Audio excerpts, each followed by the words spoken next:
மர்மலை ஏமா மர்மலை ஒரு நிமிஷம் இங்க வந்துருப்போமா? ஏமோ எதுக்குமா இப்ப சின்ன பொண்ணை இப்படி கடந்து கூட்டிட்டு கிடக்கா? லே மோனே, எனக்கு என் மர்மலுக்கு நடுவுல 1000 இருக்கான். நான் மர்மலை கூப்பிட்டா உனக்கு என்னல? நீ வா வேலையை பார்த்துட்டு இருக்க வேண்டியதானே? எத்தே எதுக்கத்தே என்ன கூப்பிட்டிய? ஆமா மர்மலை, நான் தான் கூப்பிட்டேன். மர்மலை, இன்னைக்கு என் சொந்தக்காரங்க எல்லாம் வாராவ பாத்துக்க. அதனால இன்னைக்கு ஃபுல்லா சமையல் நீ மட்டும் தான் பண்ண போற. என்னத்தே சொல்றிய? நான் மட்டுமா சமையல் பண்ணணும்? ஆமா மர்மலை, நீ தான் செய்யணும். சோத்த பொங்கிட்டு ஒரு ரசத்தையும் பருப்பையும் வச்சிரு. அப்படியே ஒரு அவியல் கூட்டையும் வச்சு 2-3 பப்படத்தையும் பொரிச்சு போட்டுரு. அவ்வளவுதான். போ சீக்கிரம் போய் பண்ண மர்மலை. ஐயையோ, நமக்கு உப்பு எவ்வளவு போடணும், உரைப்பு எவ்வளவு போடணும் ஒரு இளவும் தெரியாத இந்த மாமியார் வேற நம்மளெல்லாம் சமைக்க சொல்லுகாவ. என்ன செய்யுதுக்கு? ஏமோ நானும் பார்த்துட்டு தாமா இருக்கேன். உனக்கு கொஞ்சமாவது மனசாட்சி இருக்காமா? எல்லா வேலையும் சின்ன பொண்ணு தலையிலேயே கட்டுறியேமா?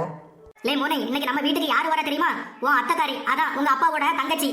அவ என் கையால சாப்பாடு சாப்பிட்டு சாப்பிட்டு நல்லா ருசி கண்டாக கிடக்கா. நான் மட்டும் இன்னைக்கு சமைச்சு போட்டேன்னு வச்சுக்கேன், ஒரு மாசத்துக்கு நம்ம வீட்டை விட்டு போவே மாட்டா. அதான் சின்ன பொண்ணுகிட்ட எல்லா சமையலையும் பண்ண சொன்னேன். சின்ன பொண்ணு சமையல மட்டும் இன்னைக்கு சாப்பிட்டா அதோடி துண்டை காண துணியை காணி ஓடி போயிருவா. அதான் இப்படி ஒரு ஐடியா பண்ணி இன்னைக்கு சமையல் எல்லாத்தையும் சின்ன பொண்ணை செய்ய சொன்னேன். லே மோனே, நான் பாட்டுக்கு பேசிட்டு இருக்கேன், நீ என்னடா வாயை பழந்துட்டு அங்க என்ன பாத்துட்டு இருக்கா?